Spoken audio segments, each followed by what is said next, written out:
about 3 weeks and that this really wouldn't be all that big a deal. And, we'd go on from there.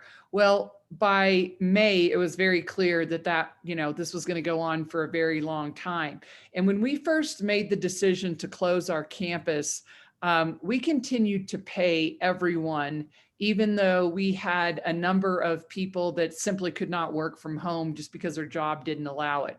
So, for example, our fitness center is pretty heavily staffed with people on campus, and all of those people, we figured out in May that we were going to have to essentially lay people off. And so in May of 2020, because we needed to do a fairly extensive layoff and termination of employees, and because by then we'd figured out that our revenue from tuition and other sources was declining at a fairly rapid rate, the board declared a financial emergency. And this is partly a policy move that Santa Fe Community College has to go through in order for us to be able to lay people off in any kind of an expedited fashion. And so because we'd already been paying people for 2 months that hadn't been working, and this way we could let them have access to the unemployment benefits that were out there and everything. And so we declared that financial emergency in May. About between 50 and 60 staff were terminated at that point. Now, since that time, many of them have returned to the campus. As we've opened up, most of the campus. The fitness center is not completely open, but it's ramping back up. Grounds, custodial, people on our facilities staff have all essentially returned to work. But during that financial emergency, we watched our finances just kind of unravel. And as we were monitoring, we terminated the people that we had to terminate immediately and checked our revenue forecasts as we were beginning to build our budget for the following fiscal year. We had a very significant revenue shortfall that we were going to have to figure out a way to overcome. And I think most of you know that most colleges, that the vast majority of our budget is in personnel. And so the only way that we can really make those kinds of personnel cuts budget cuts is through personnel, which is a pretty brutal thing to have to do. And so we finished out our budget at the end of 2020. And as we were moving through 2021, we started looking and analyzing every single academic program that we had, every single unit of the college. So it wasn't just academic programs, it was facilities, it was finance, everything we had to look at to see if we had anywhere that we could make a cut that wasn't going to critically stall the operation of the college. So as we looked at academic programs, the first thing that we looked at was enrollment. And when we looked at enrollment, we looked at a 10-year trend in enrollment. This was not just to see which programs were the most impacted by COVID, because that's a totally different story. So in looking at a 10-year enrollment cycle, there were probably about 10 programs, 15 programs that had pretty low enrollment. And so we started looking at those in much greater detail. So in addition to the enrollment, we started looking at the cost to run the program. And that would involve whether or not we have full-time faculty in that area or extraordinary costs through equipment or things like that. Besides the cost and the enrollment, we also looked at the employment value. So we have some programs that we run with low enrollment every single semester, but we make that decision consciously because there's a critical need in our community for that program. So for example, we have a respiratory therapy program, which generally has maybe 12 students in it, and then in various semesters.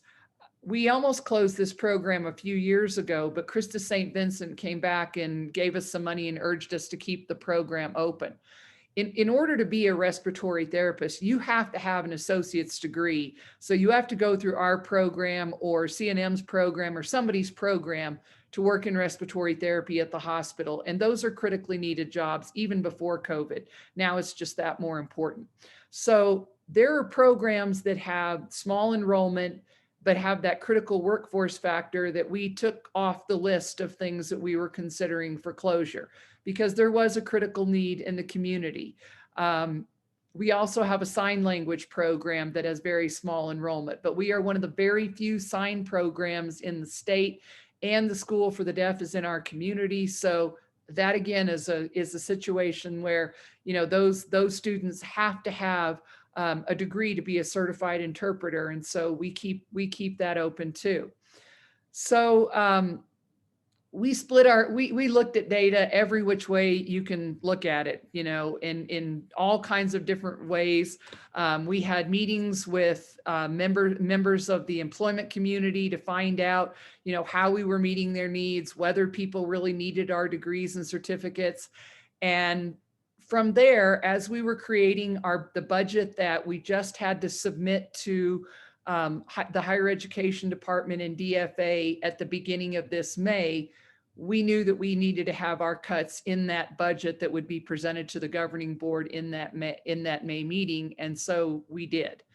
So we closed our hospitality program through our regular program review process. We review every program every 4 years, just as a matter of policy. And in the regular cycle, that program was recommended to be closed because of very low enrollment. I think it had 1 or 2 students in it. The staff member who taught that program retired.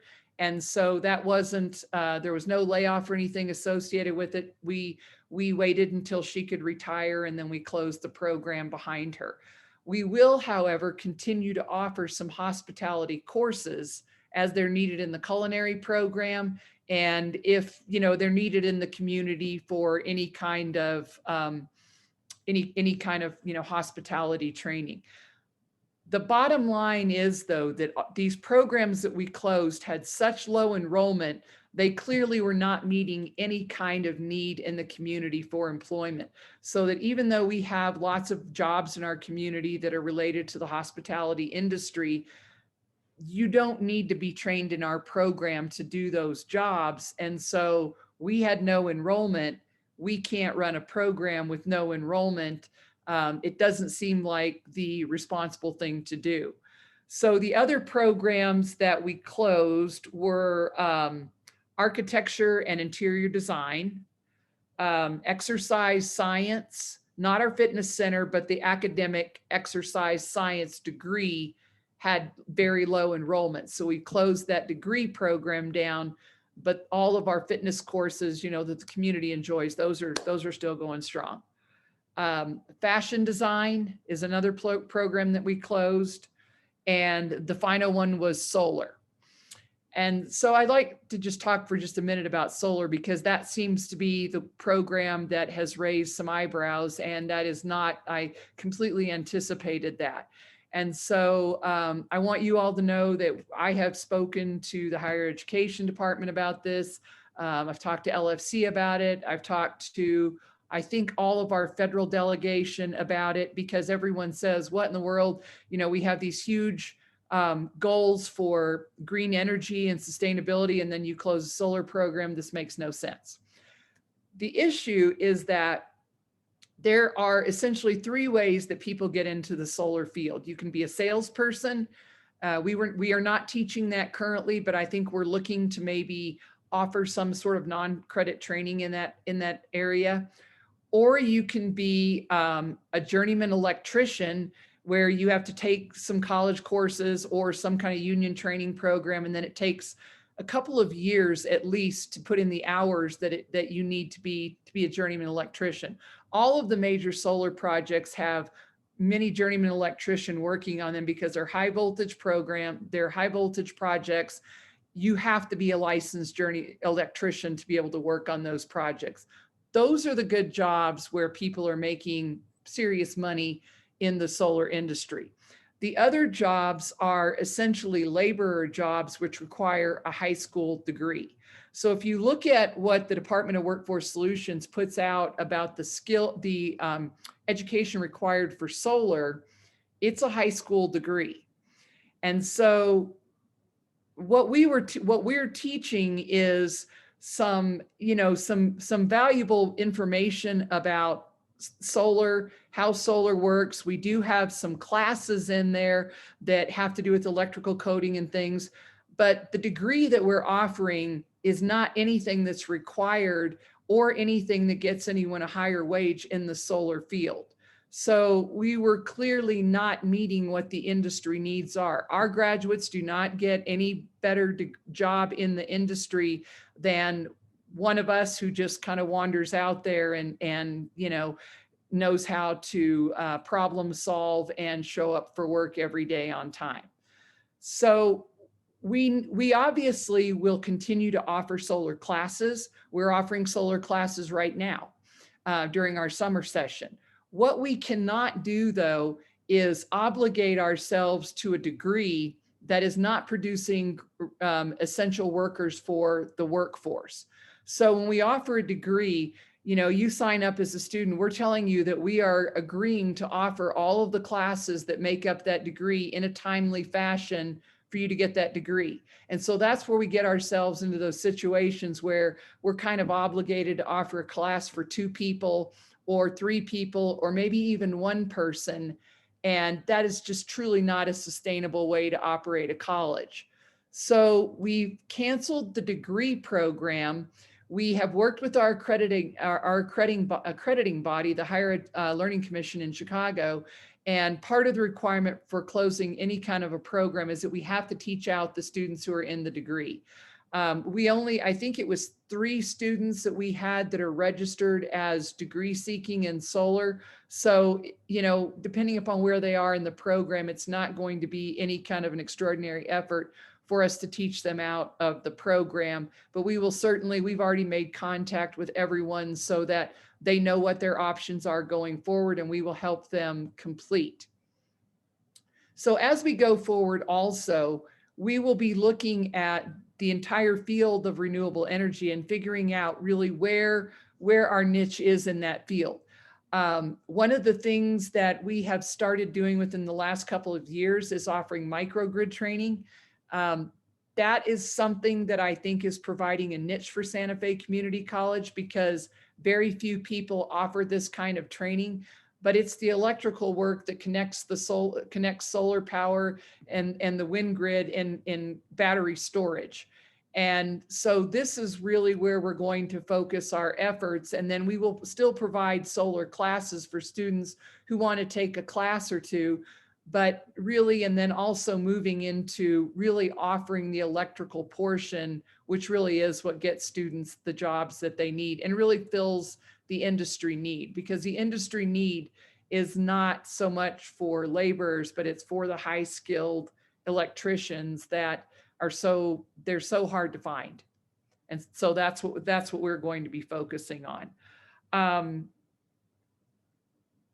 I think that is a pretty good overview of kind of where we've been and what we've done. So of course, a lot of the media coverage that's come out on this, and, I wouldn't expect it to go any other way, has been, faculty are upset that programs are closing. And so, they kind of prompted a lot of the media coverage. And then, the paper or whoever calls us, we provide data, background information, and let them know what the real origins of these decisions are. And that this was not just we've got to do something, so let's just try this. But these were very carefully thought out decisions based upon months and months of looking at data.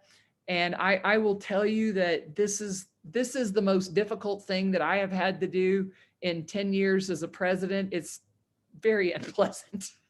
And I recognize that these are people's jobs and people's lives that we're having to make some very difficult decisions about. But we also have to look at the sustainability of the college.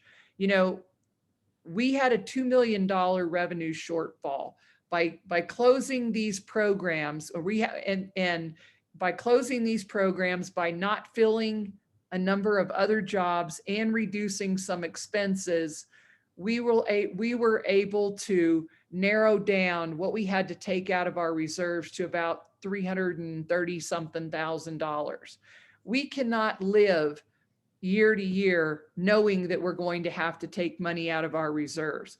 Our responsibility is to craft a budget that makes use of the revenues and the expenses that we have, and that does not go forward knowing that we're short, and that we have a budget built upon more expense than revenue, and that we're just going to fix that every year by hitting our reserves.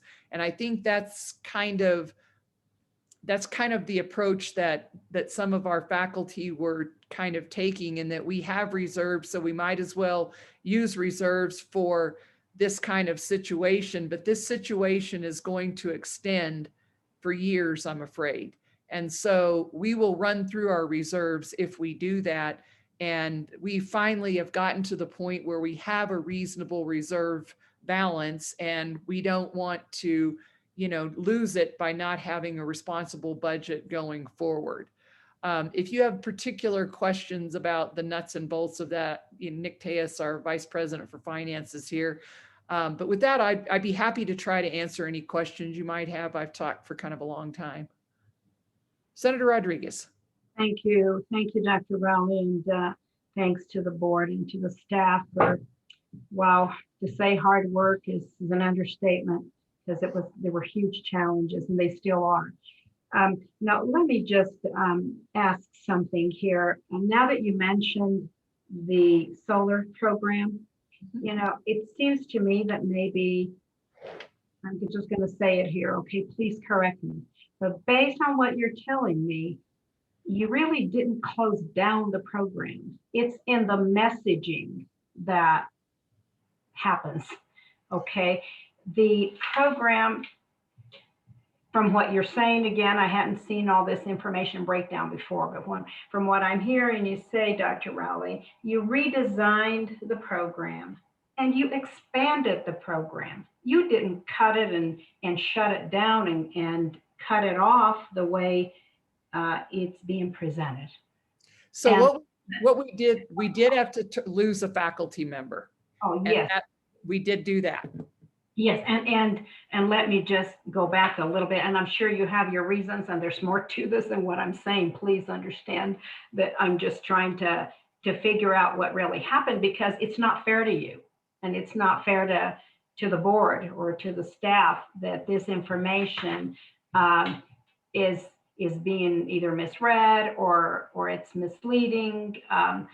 Either by the paper or, however it may be, or maybe in the way it's being presented by the community college. And you're right in that the solar program, quote and unquote, the word solar is out. I mean, as far as the sole program called solar.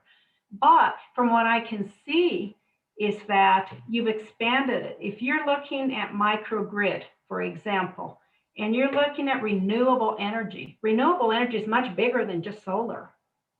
And so you really did much more than what is being presented. It's kind of the opposite of what I see today. And I'm just saying this because maybe together we can figure out a way to message this to be fair to what you've really done, and to your mission. But I understand what you said, that yes, it took a hit somehow, and that you've let go of one person. And I'm sure there's probably other areas that I don't know about that you've had to cut in some of these areas.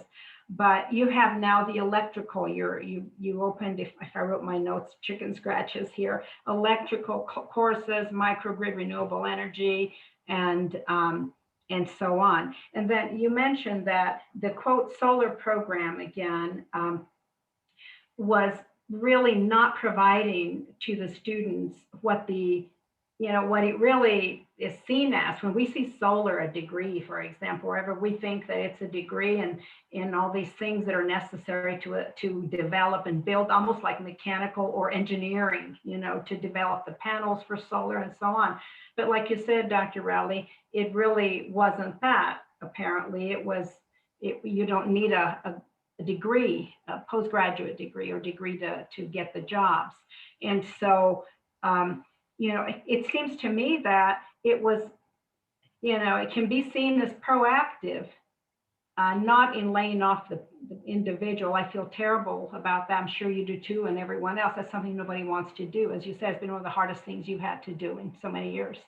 But the fact that you've had to, you redesigned it and actually you've expanded it. To me, it's foresight. It's a new mission.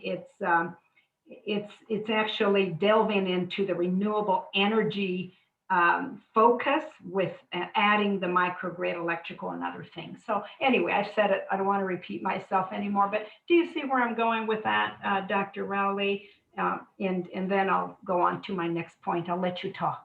No, I do, and I appreciate your understanding, so please continue. Thank you. Then I see that you mentioned that you had a $2 million shortfall. And the question that I had is, did you say, Dr. Rowley, please correct me because I couldn't hear it well, did you say that you actually, at the end, you had to get into your, because of the cuts or the rearrangement or redesign that you did, that you only had to cut 300,000 as opposed to the 1.7 million. So can we assume that you took 1.7 million savings from all these rearrangements and streamlining and so on? Senator Rodriguez, that is correct. So the positions that we closed resulted in a savings of about $500,000.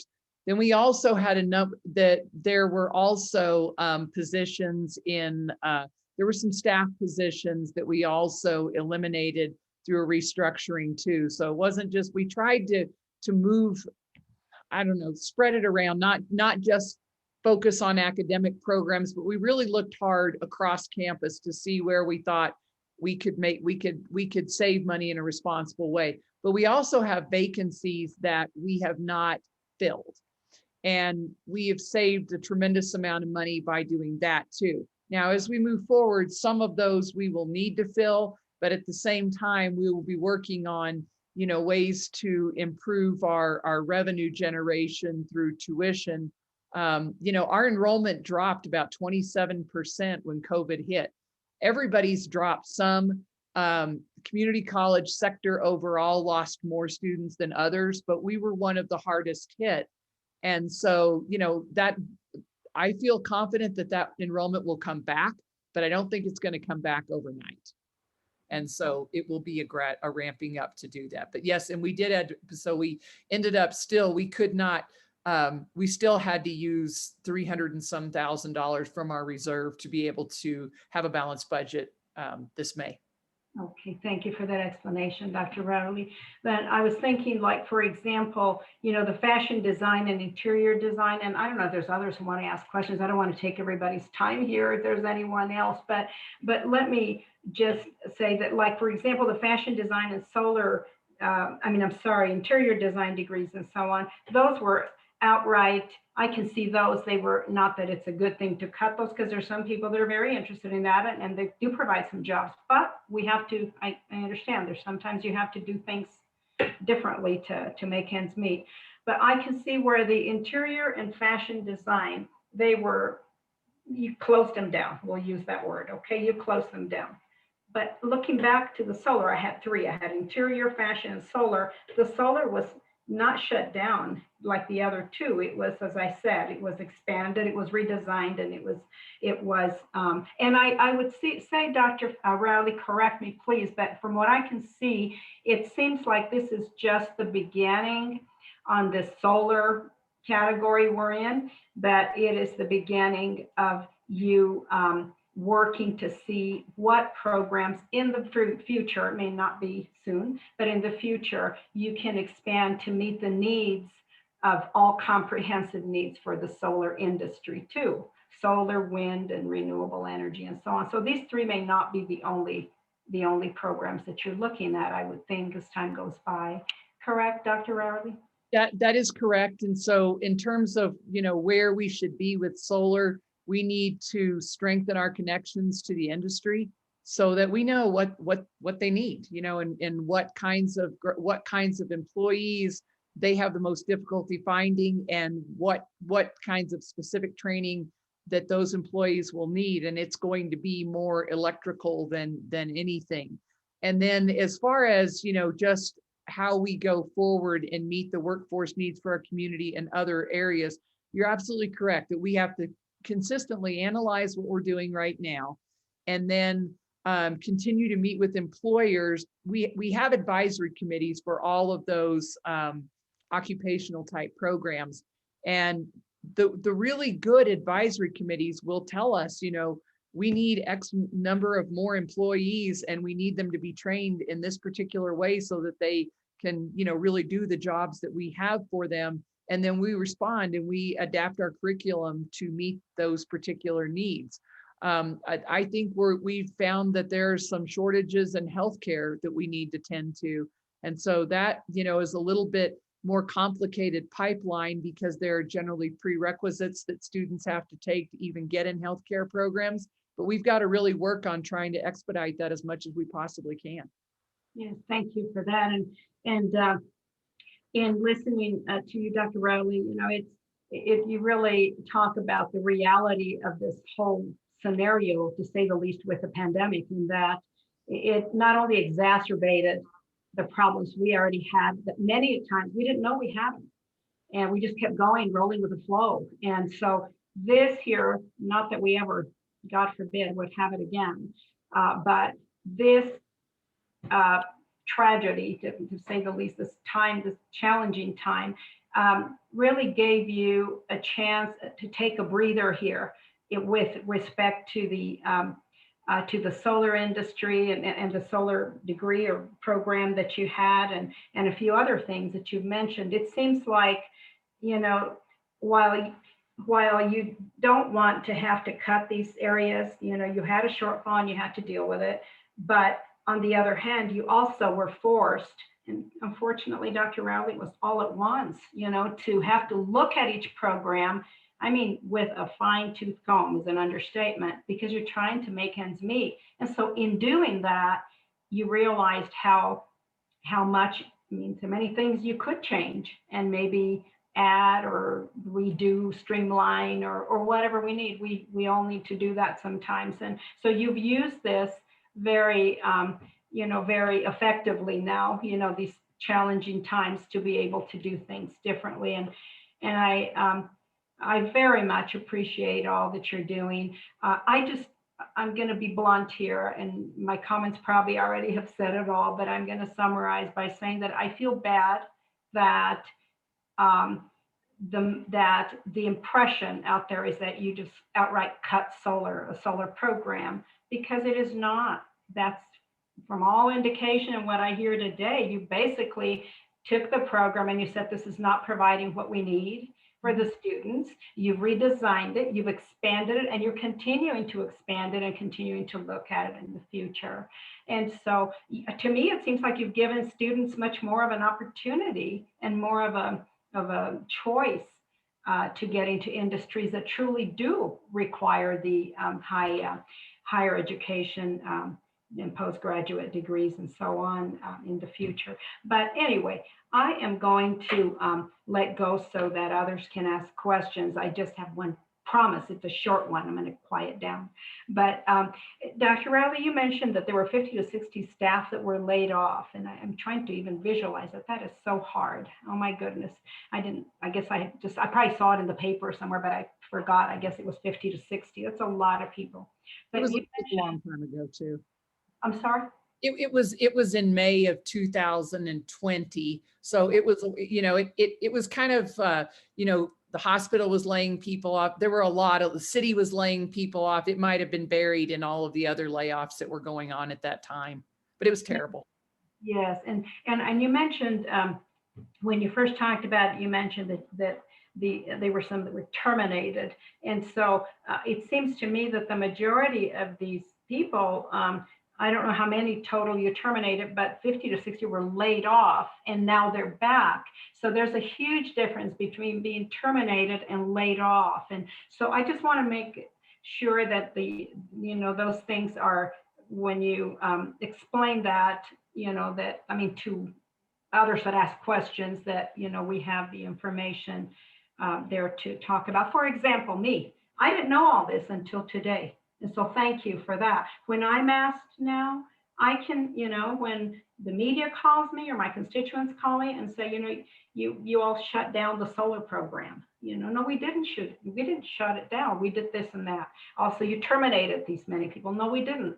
These people were laid off and now we're bringing them back, and that kind of thing. So thank you. And I'm going to stop because I talked too long. And well, thank you so much for your support. And when I use the word terminate, it's only because the way our policies are written, we don't actually have a policy for laying someone off, but that is what we did, really, because the intent was always to bring them back. And we did. And so, so for example, when your campus is completely shut down and you have 20 custodians and you're not letting anybody on campus, there's nothing for them to do. But obviously we're going to want them back. And so they have been, hired back and everything. But so you are correct in how you've assessed it. Thank you very much. And now I have more information to explain when we're asked by constituents and others. Thank you, Dr. Rowley, and the staff and everyone. And if you have any questions for me, please, I'll do my best to answer. And if not, we'll go on to other legislators or whoever you want to ask. Thank you. Thank you. I had a couple of questions. I think, is it just myself and Senator Rodriguez on, I think, is that? Anyway, good to see all of you. It's always good to see you all on Zoom, and a couple of you I got the chance to see in person last week, which was a pleasant surprise as well. I wanted to just ask, as you've seen enrollment start up again, what are the programs that you have that you're seeing people re-engage with or sign up for again? Representative Serrano, so a lot of what we've seen people kind of returning to are general education areas, English, math, science, things like that, where they're, trying to take the first semester or two before they're going into a full-time program. But some of our full-time programs, even that they have continued on campus even while other programs were not on campus. So for example, things like welding, things like our paramedic program, our nursing program, those have all done well through the pandemic. They have been careful to maintain the distancing requirements and everything that the higher education department has put in place. And so they have to, run smaller groups of people through simulation and everything, and even at in the hospital setting. But those are all doing well, and I even have to say that some programs that you would think would do terribly in a pandemic have done better than I would guess, because our faculty have been clever. So for example, we have had art classes that we would let meet in person a little bit. They come in and do their work in the lab, but then they also did a lot of work with the faculty member doing a demonstration or a simulation this way, and then the students could watch and then kind of do their own thing. We sent supplies to them, made sure they had what they needed. And so we were able to keep that stuff going pretty well. I've heard people say that they hope that we continue some of the Zoom instruction that we did even in fitness, because people who have moved from the area were still able to do yoga through Zoom with the instructor that they liked, because now we've turned it into kind of like an interactive, like a Peloton class or something like that. And so we, things that everybody thought were going to be horrible have turned out to be really pretty good. And we've gotten better at doing them as we've had a year to kind of perfect our technique and everything. And yet there are still people who are craving coming back to the regular facility and having those programs in person. And so programs that are pretty dependent upon that in-person presence will, I think, go back up in enrollment more quickly, because people have been saying, calling and saying, when are you going to open back up? When are you going to let me come back in? And now that people feel much safer to do that, things are looking better for us in that regard. No, I'm glad to hear that you're looking at some sort of long-term, a combined solution. And I think, obviously some of the program that you have that'll work better for, I mean, this is just casual observance, but it seems like we have a lot of families that have moved into the area, and that's exciting. We want to see that population grow. But, I think making it flexible for parents, sorry, that her timing is impeccable. There we go. But when you have to watch your kid and stuff like that, but also attend a class, I mean, it's just phenomenal. Give him space. Give him space. But I'm glad to hear. I'm glad because I'd also heard that also from the National Flamenco Institute, that they had seen, they love their in person. They're excited to get back to it. But then the question of keeping some of it online, so I think that's great. And it doesn't surprise me that you guys were able to find these other places that to grow. I'm curious if you're also, there's been some talk about the biotech industry up here in Santa Fe and how we see it's growing. I think there was a couple of LEDA, maybe it was JTIP. I think it was LEDA grants that went to a couple of biotech firms up in this area that are starting to expand. And I'm curious if you started to talk to them at all about, sorry, about any programs that we could do here. I'm going to mute myself just for a moment, but if you could answer that. Sure. No. So one of the things that we have done, in our Trades and Technology Center, we have, I think it's probably best understood as kind of like we've had like an incubator concept where some biotech companies have come and used our space. And then what the college generally gets from that is that they will hire some interns. Now, granted, one of the things that makes this a little bit more difficult for a community college match is that sometimes these jobs are really advanced. And so we're not training people at the level that they need to be at to be employed, although we can provide the first 2 years. And so we are, working carefully with our 4-year partners to be able to provide the first 2 years there. But, I don't know if you saw where NTX Bio is going to have a grand opening thing in Rio Rancho. I can't remember if it's this week or next week, I guess it is. Anyway, I go day by day on my calendar and get myself where I need to be for the most part. But so they've been incubated at Santa Fe Community College for the past few years. And now they have reached the point where they're ready to, launch into their own space and grow and expand, which is exactly what the model is, for them to start small, save some money, and then be able to really fully launch their business. So, they're a true success story, I think. And so that we are looking for other opportunities. We've also had people in controlled environment agriculture who have come with the same concept in terms of starting greenhouses and everything, and really being able to launch those, in the right fashion where they can really learn how to grow to scale and be successful in their own right. That's great.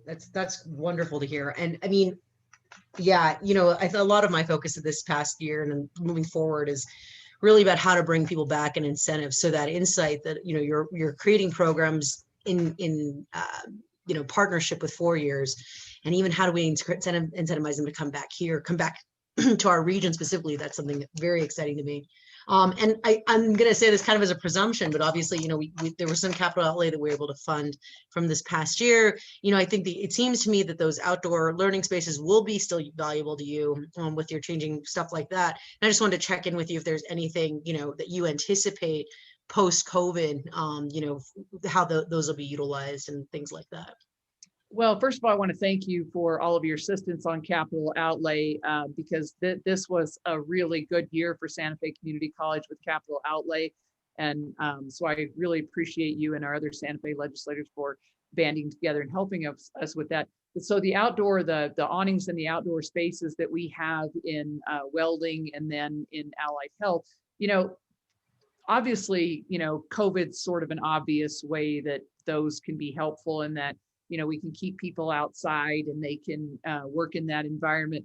But the other thing too, besides even COVID, those programs are really, really dependent upon their labs. And a lot of the best instruction that those students get is through the practical piece that they get in the lab. And we've had issues where, in something like welding, they have very specific ventilation that they have to have.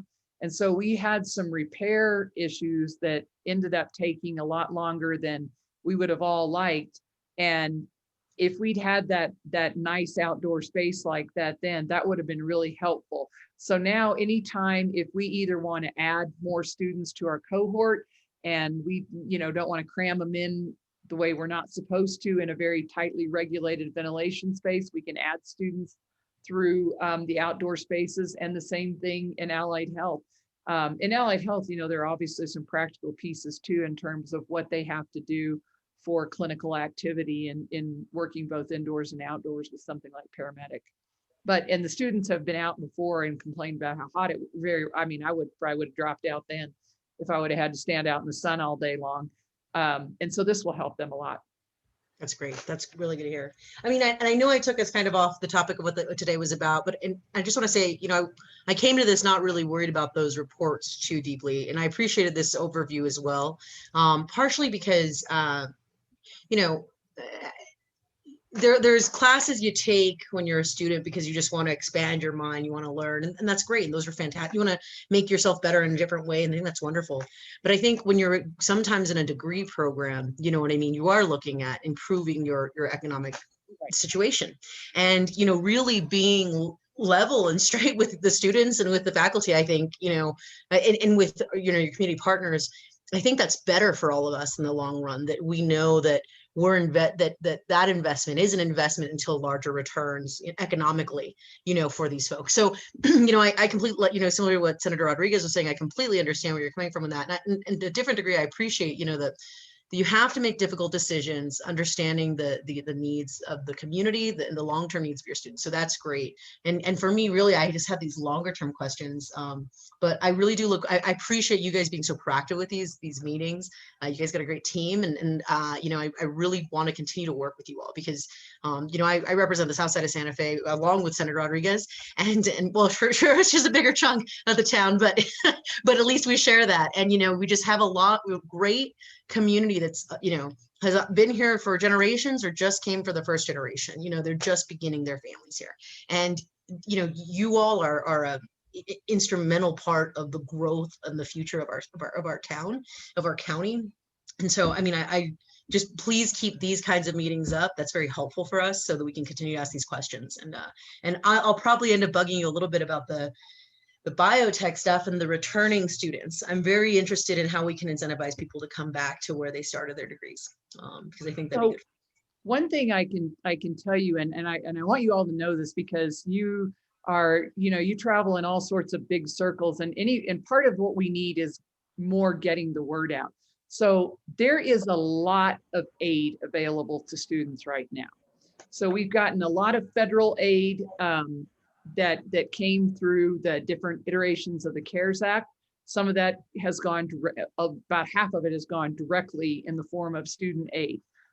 Santa Fe Community College has also developed a student emergency fund through our foundation where students can apply. They don't have to go through the financial aid process or anything, but if they have some kind of an emergency situation, we have a pretty quick process where you can go in, fill out the form and get matched up with what you need if your car broke down or something like that quickly. So we've really tried to minimize the time so that we're not taking 2 months to get back to you, and by then it's too late. You've already missed out. And then there's also the lottery scholarship is at full capacity this year for the first time in quite a while. The Opportunity Scholarship has opportunities for returning students. And then we have other, aid through our foundation too. But what we really, really need is for students to fill out the federal financial aid form. And it has a bad reputation. It is sort of long. It is way better than it used to be. You used to have to call the IRS and get tax transcripts ordered. And I realize that dates me terribly, but it was a nightmare, and it's still intimidating, but we will help. Right now, what they do, you just, as you start filling out the form, it directly links into your tax returns at the IRS. And so it is a lot better than it used to be. And they're actually working on shortening it some. I'm hoping that that comes to pass soon. But that form is kind of the gateway to most of the aid that's available. And if students will fill that out, they will be eligible, for, I mean, really, no one should have to pay very much tuition. And so our goal is that no one is turned away from this institution because they simply can't afford our tuition. We have resources, but we have to figure out how to meet the people and connect the people that need the resources with what we have. And so we are going to take our mission a lot more seriously to connect with the people in your district and to be able to offer programs that lead to jobs that we know will, change somebody's economic path. And not just, I agree with you. It's always great to learn new things and to grow and to do all of that. But a lot of times people don't have the luxury to do that when, you're trying to barely eke out an income. And there are things that we offer where within a year or 2 years at the most, and sometimes even less, you can double what you make if you go into the right program. And so what we need to be doing a better job of is connecting people with those programs. That's great. Yeah, that's wonderful to hear, actually. Do you all have, you will host any like FAFSA workshops or anything like that? And similarly, if anyone on this call could send me one pagers. What I'm trying to do a lot more of is like business drop-ins and more neighborhood knocks, since we couldn't during COVID. And so I'd love to kind of have that on hand, just so I could share it with people. We will get that to you. If you could send that, that'd be great. We do a lot of that through high schools. Oh, sure. We are in all of the area high schools. And so a lot of that we will do, like working with the high school students directly at the high school and helping them fill that out. And then during the summer, we, typically try to host, we didn't this past year, of course, but in a normal time, we would host some of those workshops at the HEC on the weekend or at the college on the weekend to try to provide, more flexible hours so that people can come in and get assistance for that, because it is pretty intimidating for most people, I think. Great, thank you. That was all my questions. Thank you. We'd love to have your help. I'd love to. I love what you guys do. I'm a big fan. Anyways, thank you. Thank you.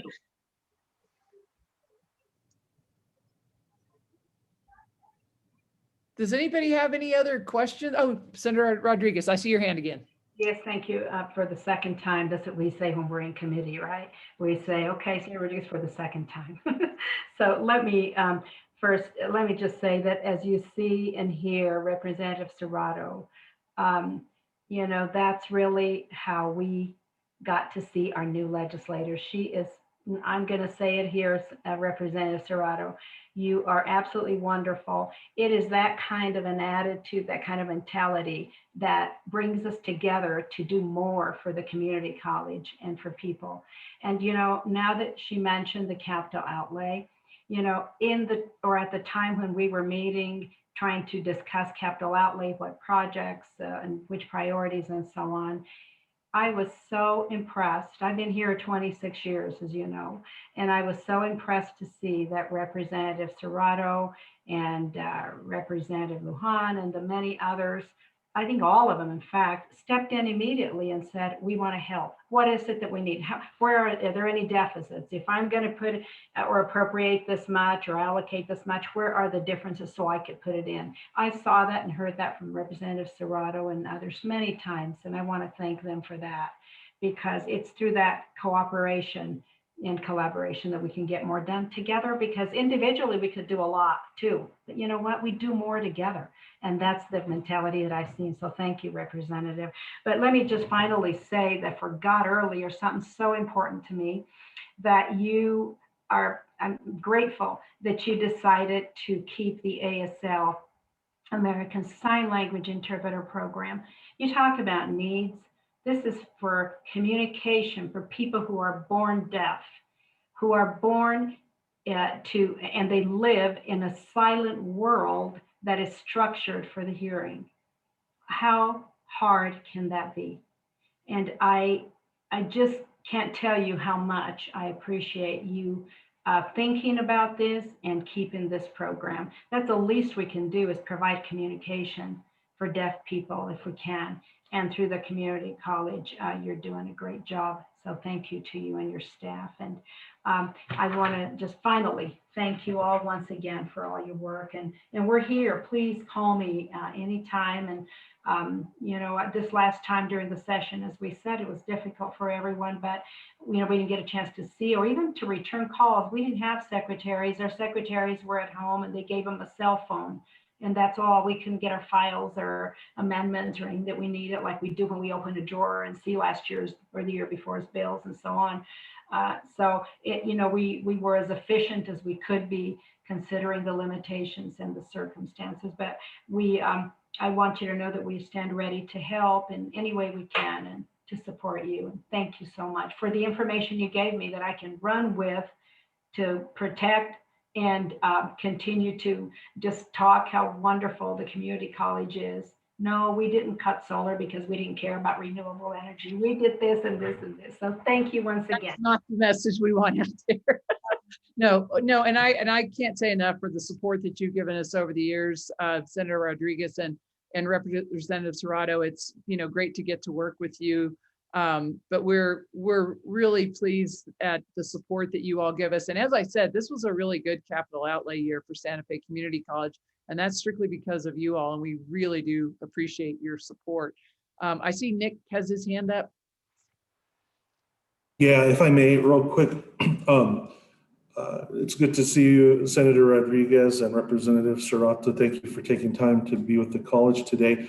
But I did want to let you know that you all did a very generous and excellent job for the college with capital outlay. We were able to receive $1.1 million for emergency management upgrades and fire suppression systems that are desperately needed. The fire suppression systems and emergency management systems have been in place since the college was constructed, 35 years ago. So this is going to really help us to upgrade essential things such as security's ability to close doors and monitor and maintain student safety and security remotely, which is very, very important. And then we're going to be able to monitor a lot of our fire alarms remotely as well with the better enhanced technology that is out there with these systems nowadays. So a huge thank you for those appropriations. It's just incredible what you're going to help us do. And not only that, the college pre-COVID had been really focused on active shooter, unfortunately. And we have been, putting a lot of effort and time working with the city and the county and the sheriff on, emergency preparedness for active shooter. And these systems that we're going to be able to access will enable us to, be able to lock certain sections of the college remotely if something like that were to ever happen. And that can be done through our security team. So that really enhances safety. We've also been able to replace out a lot of these locking systems where you can basically lock them from the inside for personal safety. And so we're really happy to do that. That's going really far. The only other thing I wanted to mention is that we really, really need to get the word out that Santa Fe Community College is absolutely an innovator and leader on the leading edge of everything renewable in the state and in the country. We're working right now with P&M to do an interconnection agreement with P&M to connect our microgrid to the P&M grid. And in our conversations in being able to do that, P&M's told us that we're the first entity that they've ever worked with doing something on this type of innovative and different scale for microgrids. So we're sort of the first to the table on working with P&M on this microgrid issue. And it's critically important that microgrids are known to be the tool of the future to address many of our problems with cybersecurity, power grid, things that are happening in Texas with their problematic grid systems. The things we're working on at Santa Fe Community College will help to provide solutions to some of those things if they're accepted. And as I like to tell people, if you only look at solar as a part of the stool, it's only one leg in the stool, right? The other legs are battery storage, potential wind energy, and that smart grid technology to pick and select when the proper time is to use all the different assets. And that's exactly what we're doing at our college. We're working with Siemens Corporation on a building energy automation program to teach the workforce of the future how to manage building energy systems, right? And that's one of the things the DOE, the Department of Energy, has highlighted as a place where there's going to be a lot of jobs in the future. So that's what we're doing, you know. While you did see our strategy at efficiencies at the college and you know, rearranging how we do solar, it's one part of the stool, right? So you know, there is a huge promising future for SFCC and renewables, and we'd just like to thank you for your support on that, and especially with capital outlay. It's excellent what you commit, and because I know there's so many needs, and so with that, thank you very much. Thank you. And don't forget the greenhouse. You remember all greenhouse I recall there from way back. Do you still have that? Oh, yes. The greenhouse is doing really well. It's a big part of the microgrid, the greenhouses. We're able to, and over COVID, we were able to produce a lot of food that was able to be distributed to the different needs in the community. But that controlled environment agriculture is an exceptional program. We're having a lot of enrollment in that program, and the future is very bright for that program. I'd like to see it integrated with a biodiesel functionality, which our college, we have experts at our college within biofuels, and to use that biofuel at some point in the future with the microgrid to have another asset, you know what I mean, as a part of another leg in the stool of that portfolio of energy assets that you have. And those guys over there in biofuels are working on it, and it's going to be interesting to see how far they're able to come with that. But there's some really good things happening at the college. It's an incredible place. You sure are doing all a great job. Thank you so much for all that. Does anybody have any other questions, comments?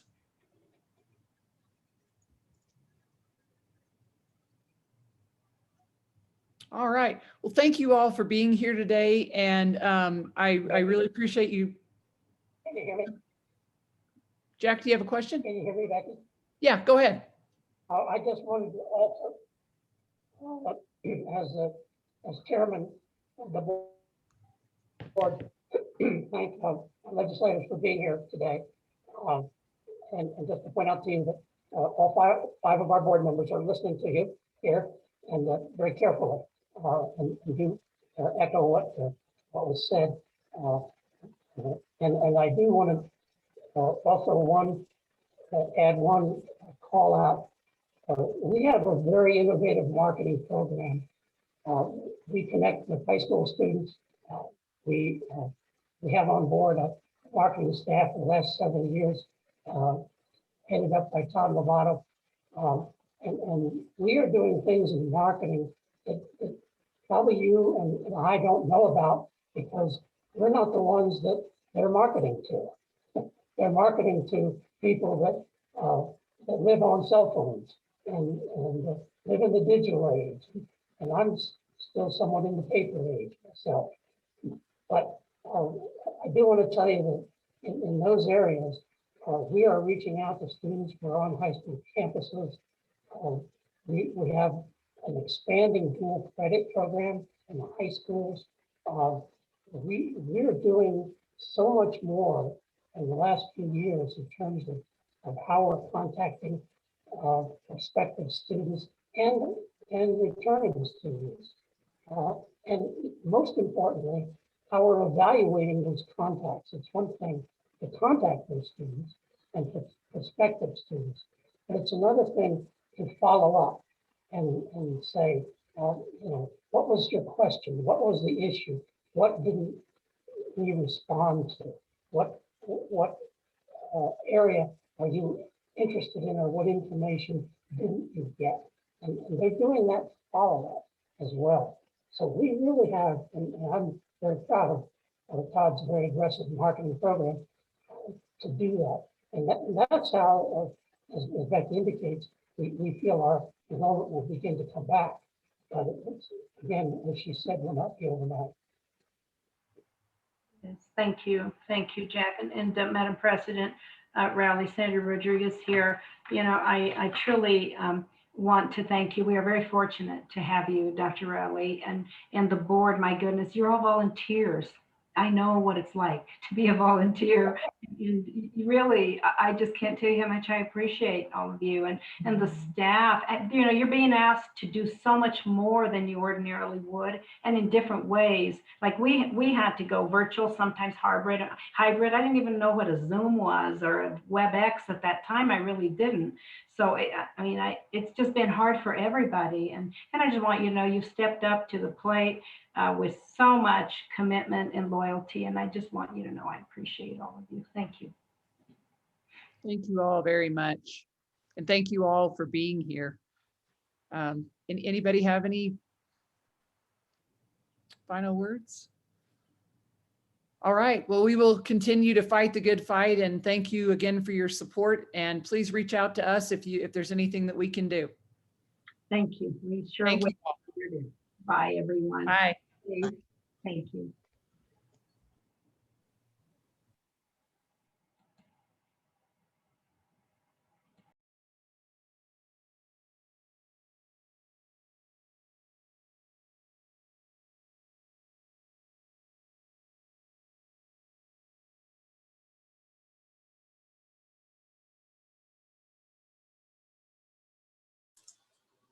Bye, Senator Rodriguez. Thank you.